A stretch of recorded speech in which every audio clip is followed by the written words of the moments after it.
Salve, salve galera, bom dia, Cristiano Gomes para mais um vídeo com você.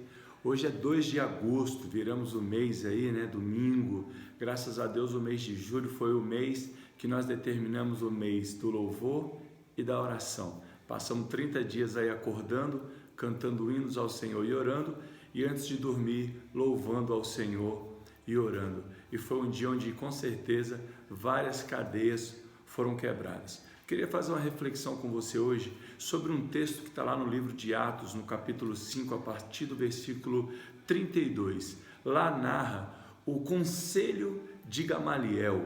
Gamaliel era um fariseu, mas não um fariseu qualquer, ele era um líder, ele era um mestre da lei, né? Ele era uma pessoa bastante instruída. E ali, após Jesus ser morto, eles trazem os apóstolos, por várias vezes presos, e proíbe os apóstolos de pregar o evangelho.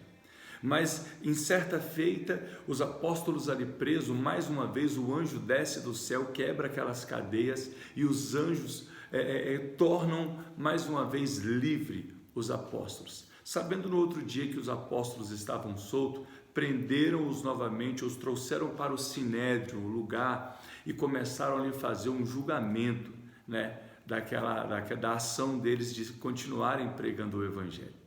E quando eles começam ali a oprimir a Pedro, oprimir os discípulos, falarem, e Pedro tem uma resposta bastante interessante: para mim mais convém obedecer a Deus do que a homens.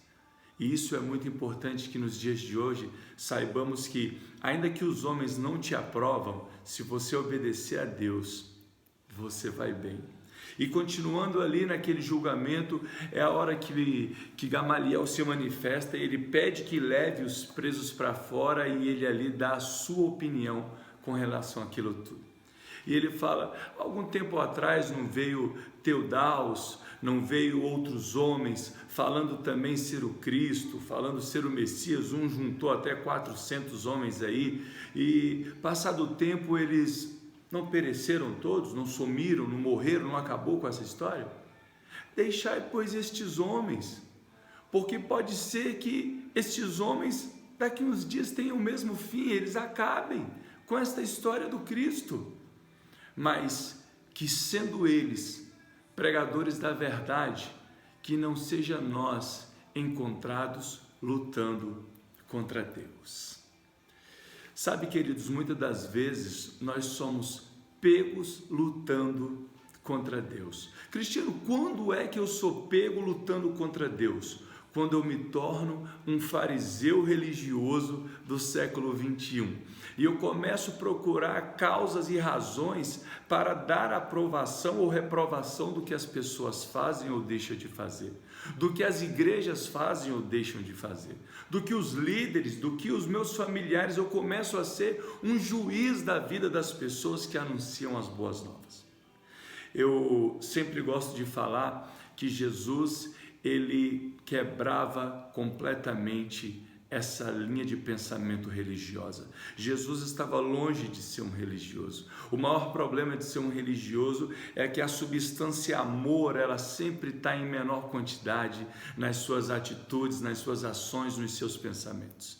Eu fico pensando que ali no livro de Lucas, no capítulo 10, Jesus, ele passando por umas cidadezinhas circunvizinhas ali de Jerusalém, ele entra na casa de Marta, né, que era a irmã de Maria Madalena, e Jesus passa ali um período de tempo, já era tarde, eu acredito que Jesus pernoita ali. E é engraçado que as pessoas condenavam esse tipo de ação, porque como que Jesus, o Cristo, o Messias, aquele que estava ali fazendo com que o cego enxergasse, o aleijado andasse, o morto ressuscitasse, e aí Jesus me entra para a casa de 2 mulheres e vai ficar ali? Isso ia contra o pensamento de Jesus? Não, isso ia contra o pensamento daqueles que o olhavam procurando coisas para o acusar. os religiosos. Mas Jesus, não contente, ele sai dali e ele pega caminho de Jericó. Chegando em Jericó, a multidão começa a fazer aquele grande alvoroço para ver Jesus, e aquele tumulto, e ali um homem, a Bíblia narra como de baixa estatura, ele sobe numa figueira braba para conseguir ver Jesus. Quem é esse homem? É um homem rico, poderoso, cobrador de impostos e pecador. A Bíblia narra esse homem assim, o nome dele é Zaqueu. E a Bíblia fala que em meio a todo aquele povo que cercava Jesus, Jesus olha para aquele homem e fala: hoje compete eu passar a noite na sua casa. Hoje compete entrar na sua casa. E ali é interessante que no versículo 6 desta leitura, as pessoas falam: nossa, Jesus veio aqui e vai ficar na casa desse pecador? Pecador aos olhos dos religiosos, pecador aos olhos das pessoas que não tem como matéria-prima o amor para com o próximo. Então ela sempre está olhando de forma pejorativa o próximo. Se ele é rico, esse não entra no céu porque é rico. Se é pobre, esse aí deve estar em pecado, por isso que é pobre. Se está doente, não está doente em vão, alguma coisa ele fez para estar doente. Esses são os olhos dos hipócritas fariseus pecadores, que sempre olham para as pessoas procurando alguma coisa para os acusar. E para finalizar, no livro de João, no capítulo 9, versículo de 1 a 12, Jesus, ele me faz a cura de um cego. E quando eu falo Jesus cura um cego, a lógica era que, uau, mais um milagre, mas não. Jesus faz isso no dia de um sábado. E ali um cego de nascença volta a ver, esse milagre se torna pequeno, porque grande se tornava o feito ter acontecido no dia do religioso. No dia de um sábado. No sábado não pode comer, no sábado não pode correr, não pode brincar, não pode sair, não pode curar, não pode operar milagres. No sábado não pode fazer nada. Por quê? Porque o sábado naquela época era o dia dos religiosos, os fariseus. Mais uma vez, a expressão de amor é substituída pelas regras da lei, pela regra daqueles que só pensam em olhar coisas que te condenam, mas nunca dão os aplausos que você merece. Entenda algo.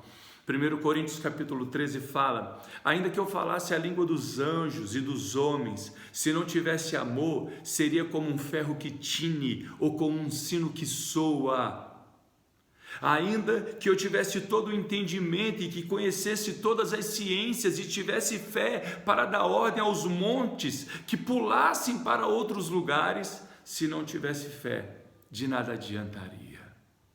Ainda que eu pegasse todos os meus bens e desse aos pobres, e ainda que eu colocasse o meu próprio corpo para ser queimado, se não fosse com amor, nada seria. Eu queria resumir com o versículo 13 de Coríntios 13, que fala o seguinte: portanto permanece a fé, a esperança e o amor, e destes três, o maior é o amor. Se você tem uma visão sempre pejorativa, se você tem uma visão sempre negativa, se você olha as pessoas sempre procurando a margem de erro e não a margem de aceito, é necessário que você entenda que está faltando amor em você. E o amor, ele lança fora todo o medo. O amor, ele quebra as barreiras. O amor, ele vê com outra visão.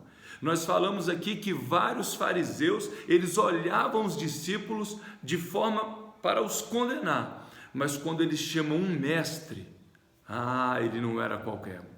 Ele era um líder fariseu, porém ele era doutor naquilo que falava.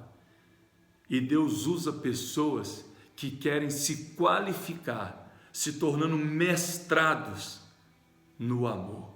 Porque tudo que Jesus fez por mim e por você não foi porque nós merecíamos, porque o melhor homem, ele não passa de justificativas esfarrapadas, trapos de imundície. O melhor homem que você conhece, ele é ruim de nascença. Mas Jesus não.